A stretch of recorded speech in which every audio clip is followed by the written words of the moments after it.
In this shiur, we're going to discuss what bracha is recited and when is the bracha recited on the mitzvah of lulav and etrog. This question is of course relevant and requires attention in order to fulfill the mitzvah of lulav and etrog correctly. Harambam has a fabulous chidush on this, a chidush that very few people have noticed, and so I hope you will bear with me. There's a principle in halacha which states, Kol ha-mitzvot mevarech alehen over le'asiyatan, which means all brachot, all blessings recited on a mitzvah must be recited before the performing of the mitzvah. Our brethren, the Ashkenazim, in certain instances do not apply this principle. For example, Ashkenaz women first light their Shabbat candles and then recite a bracha. Similarly, Ashkenaz women first enter the mikveh and then recite their bracha. There are numerous examples. Birkot HaShachar is another example that illustrate this interesting difference between Sfaradim and Ashkenazim with regards to Over L'Asiyatan. There's one exception to this rule, and that is the bracha a convert makes when immersing in the mikveh. He or she obviously cannot recite a bracha before they convert. So they recite the bracha after they already immersed in the mikveh. This principle is so significant that Harambam rules that one may not recite a bracha if the mitzvah was already performed. And herein lies the problem. Lulav and etrog poses an interesting dilemma. When do we make the bracha on the lulav and etrog? In general, one should hold the object of mitzvah when saying a bracha. For example, tefillin or mezuzah. We hold it in our hand before we make the bracha. Tefillin, we place it on our arm, make the bracha, and then tighten it. The object of the mitzvah must be in our hands or close. The problem is, holding the four species, the arba minim, together, the Gemara tells us fulfills the mitzvah. So technically, how do we do it? Even holding one of the arba minim correctly may fulfill the mitzvah. So how do we recite the bracha over le'asiyatan before fulfilling the mitzvah? If you hold it, you've fulfilled the mitzvah.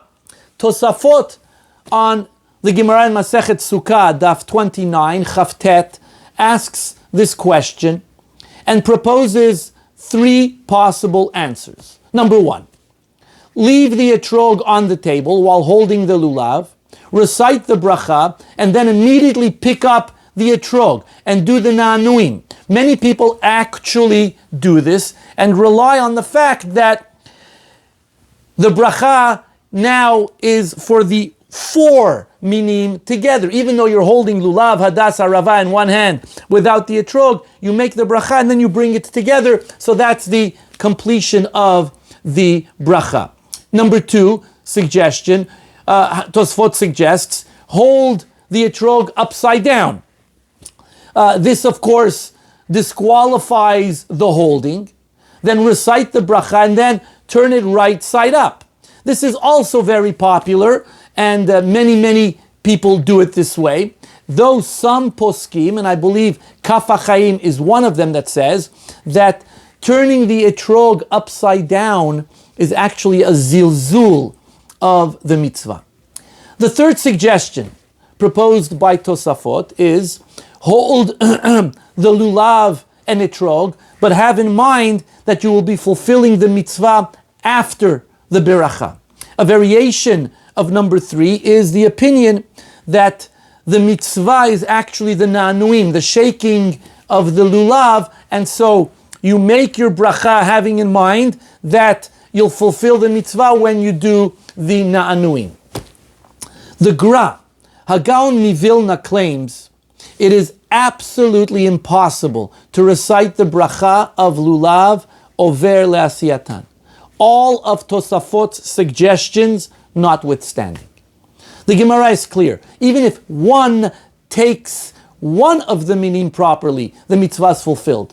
So holding the etrog upside down doesn't help. Even putting the etrog on the table doesn't help. The Gra's problem is actually solved by Harambam, even though he doesn't mention Rambam, which is very, very curious. Harambam mentions the bracha of lulav and etrog twice. Once in Hilchot Sukkah and once in Hilchot Birachot. In Hilchot Sukkah, Rambam says the following, and I want to read to you from chapter 7, Halacha Vav. Harambam says, Mitzvah mina muvchar, the ideal way of fulfilling the mitzvah, le'egod lulav vehadas ve'arava ve'lasot shloshtan aguda achad, to bring together the lulav, hadas, and arava, and tie them, wrap them together, ke'achat, as one. Ukeshehu notlan latzeit bahen, and when he picks them up to fulfill the mitzvah of lulav, there's an alternative reading to this, which is suggested by the commentaries. Ukeshehu notlam latzeit bahen, when he picks them up to go out of the house with them, assuming to go to the synagogue with them. Harambam says, Mevarech tchila al netilat lulav, hoil vekulan smuchin lo. He makes the bracha al netilat lulav, being that he's holding it already and they're all close by. Ve'achar kach notel ha'aguda hazot bimino ve'etrog bismolo. And then he takes the three lulav, aravan, hadassim in one, and the etrog in the right hand, the etrog in his left hand, venotlan derech gedilatan, and he lifts them in the way that they grow. Sheyu ikarehen lemata, the roots are below, lemata laaretz verashehem lemala laavir, and the heads, the top is upwards towards the sky. The impression we have is that he agrees with Tosafot's first suggestion. You hold the lulav while the etrog is on the table, make your bracha, and then pick it up. Many read this Harambam this way, and that is how they perform the mitzvah. But we have another statement of Rambam in Hilchot Birachot, chapter 11. Here he says something very interesting. And I'm going to read to you from Hilchot Brachot, chapter 11. Harambam says, Natal halulav, if he lifted up the lulav, if he picked it up in his hand, Mevarech al netilat lulav, shekevan shehigbio yatsa yedei chovato, because once he lifted it, he's already fulfilled the mitzvah. I'm going to read this again. Natal et halulav, he lifted the lulav, mevarech al netilat lulav, he makes the bracha al netilat lulav, shekevan sheigbio yatsa yedei chovato, because once he lifted it, he's fulfilled his mitzvah of the lulav. Aval, im birech kodem sheitol, however, if he makes the bracha before he lifts the lulav is on the table and the etrog is on the table. Mevarech litol et halulav. He makes a different bracha. He makes a bracha of litol et halulav. What is Rambam saying here? It seems from here that the language al netilat lulav precludes the need to say the bracha before one holds the arba minim. This is the way the Kesef Mishneh, Rabbi Kapach, and Rabbi Rabinowitz understand Rambam, but they don't explain it. So allow me to attempt and explain what was obvious for Rambam, but has eluded so many.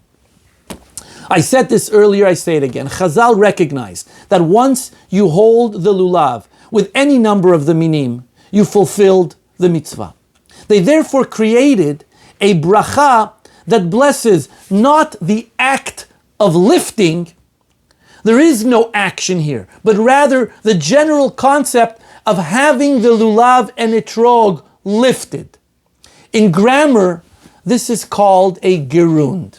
I, of course, consulted with a dear friend of mine who is an expert in grammar, David Angel, and I consulted with my daughter Shira, who explained this to me further. In English, when we say, I hate playing video games, the word playing is what English grammar calls a gerund. I'm not involved in the action of play. Playing is a non-active verb. Hate is my verb. I hate the general concept of playing video games. The word playing actually operates more like a noun in this sentence. Al netilat lulav is the passive or reflective voice in the sentence. It is the noun form of the binyan kal. The bracha is not on the human lifting the lulav, but rather on the idea that lulav is lifted. If the bracha was on the lifting of the lulav, he would say litol halulav, as Rambam says. Aval im birech kodem sheitol, if he makes the bracha prior to lifting it, and he wants to make the bracha on the lifting of the lulav, mevarech litol et halulav. He would have to say a different bracha. He would have to say litol et halulav. So, for Rambam, there is no problem. And it's curious why the Gra doesn't mention this Rambam. Halacha lemaaseh, practically speaking. So what do we do? The Shulchan Aruch in Siman 521.5 says the following: Yivarech al netilat lulav v'shehecheyanu kodem sheitol ha'etrog kedei sheyivarech over le'asiyatan. Shulchan Aruch says you make the bracha al netilat lulav and shehecheyanu kodem sheitol ha'etrog, before you pick up the etrog. In other words, you have the lulav and hadas and arava in your right hand. The etrog is on the table, and you make the bracha. Shulchan Aruch says so that he fulfills the bracha over le'asiyatan. Or yafoch ha'etrog ad sheyivarech. Or he suggests, as Tosafot said, flip the etrog upside down. This is what most people do. And again, surprisingly, the Shulchan Aruch does not mention Rambam's solution. Chacham Ovadia Yosef rules like the Shulchan Aruch. Again, no mention of Rambam in Hilchot Berachot. We, the Rambam purists, unapologetically hold the Arba Minim together and recite Al Netilat Lulav. And this is a fulfillment of the bracha over le'asiyatan. I want to close with a comment my very dear Professor Elazar Horvitz brought to my attention by Rabbeinu Manoach, who suggests, Rabbeinu Manoach says, that Rambam's solution, without a doubt, is the right way of fulfilling the mitzvah of lulav and etrog. Thank you for your attention. Chag Sameach.